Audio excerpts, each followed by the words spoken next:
25 muda ikut berlutut di sampingnya. Mereka berdua seperti sedang berdoa dengan cara-cara Kersiten. Merasa bersalah terhadap apa yang dia pikirkan telah membuat Kawakami bereaksi sedikit terlalu keras terhadap adanya tanda-tanda pengaruh orang asing dalam kata-kata Mukai. Tentu saja tidak perlu ada penahanan. Akaoka memang bangsawan dengan daerah tak seberapa, tetapi kesetiaan para samurainya yang fanatik telah menjadi legenda selama berabad-abad. Usaha penahanan sama saja mengundang gelombang pembunuhan yang dapat melibatkan para bangsawan agung lainnya, dan bisa menimbulkan perang saudara yang akhirnya dapat menjadi kesempatan bagi bangsa asing untuk menginvasi Jepang.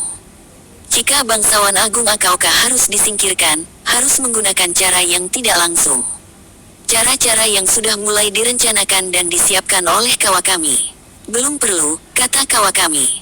Biarkan Lord Akaoka bertindak sesuai keinginannya saat ini, kita tunggu saja siapa yang dapat kita jaring. Pisau ada di tangan kanannya dan pisau di tangan kirinya, bahkan sebelum matanya terbuka. Stark terbangun dengan kaget, teriakan kemarahan berdengung di telinganya. Cahaya. 26 pagi samar merembes ke kabinnya, menimbulkan bayangan Samara bergerak-gerak. Pailnya mengikuti gerakan matanya, saat dia mengamati kabinnya. Tak seorang pun bersembunyi di kabinnya menunggu kematian. Dia sendirian. Untuk beberapa saat, Stark berpikir telah mengalami mimpi buruk lagi. Karena itu tunggulah aku, sabda Tuhan, hingga hari aku bangkit.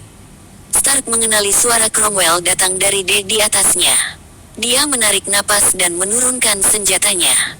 Pendeta itu mulai lagi, meneriakkan ancaman neraka dengan suara sekuat paru-paru dapat menahannya. Stark bangun dari ranjangnya. Petinya terbuka, siap untuk pengepakan terakhir.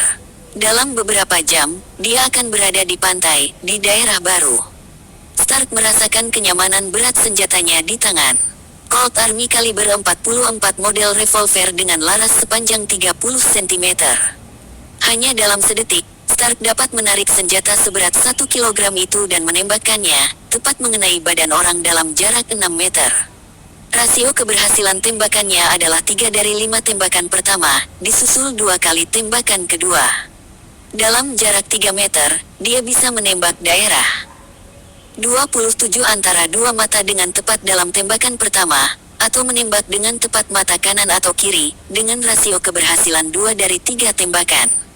Ketiga kalinya, jika orang itu lari, Stark dapat menembaknya tepat di tulang punggungnya, pas di bawah leher, dan menerbangkan kepalanya. Sebenarnya, Stark lebih suka jika dia bisa membawa pisau Colt itu bersamanya, dalam sabuk senjata terbuka di paha kirinya. Tetapi, sekarang bukan saatnya memakai senjata di luar baju dengan mencolok, atau membawa pisau seukuran pedang pendek. Pisau Bowie itu kembali masuk sarang dan disimpan dalam peti di antara 2 sweater yang dirajut Mary Ann untuknya. Stark membungkus pailnya dengan handuk tua dan meletakkannya di samping pisau Bowie. Lalu, dia menutupi kedua senjata itu dengan baju-bajunya yang terlipat dan paling atas dia meletakkan selusin Injil. Kapal ini masih memiliki beberapa peti besar yang berisi sekitar 500 Injil. Bagaimana orang Jepang bisa membaca Injil versi Raja James, hanya Tuhan dan Pendeta Cromwell yang tahu.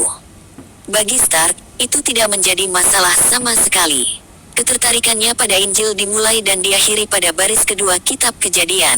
Dan, bumi waktu itu belum 28 terbentuk, yang ada hanya kehampaan.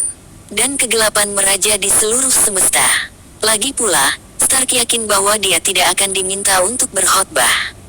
Pendeta Cromwell terlalu senang mendengar suaranya sendiri.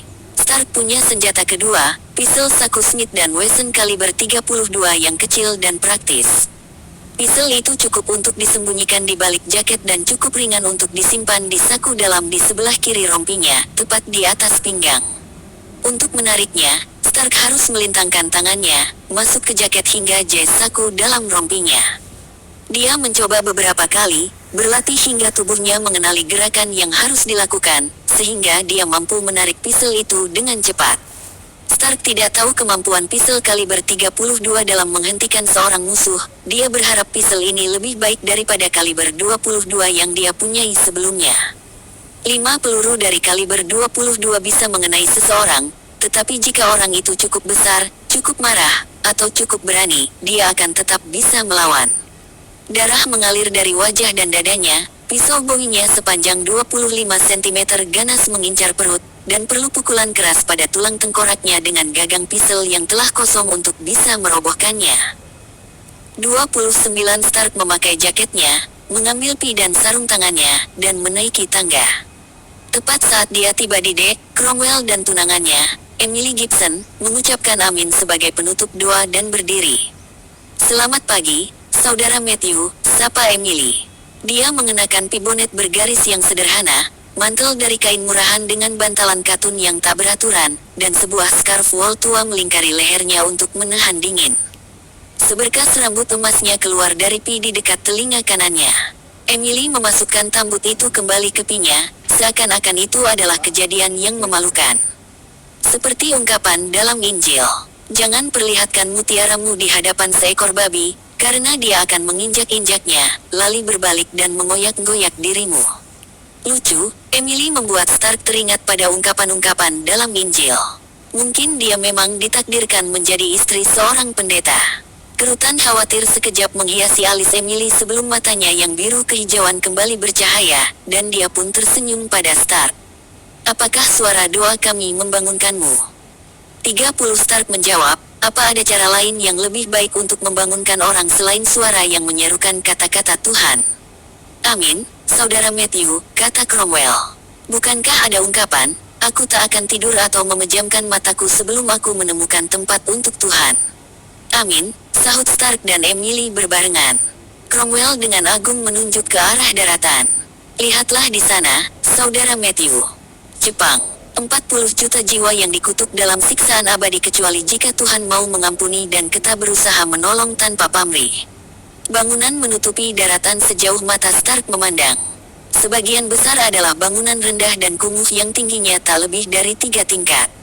Kotanya memang luas, tetapi kelihatannya kota itu bisa saja habis tertiup angina dalam beberapa menit, atau terbakar habis hanya dengan satu sulutan korek api.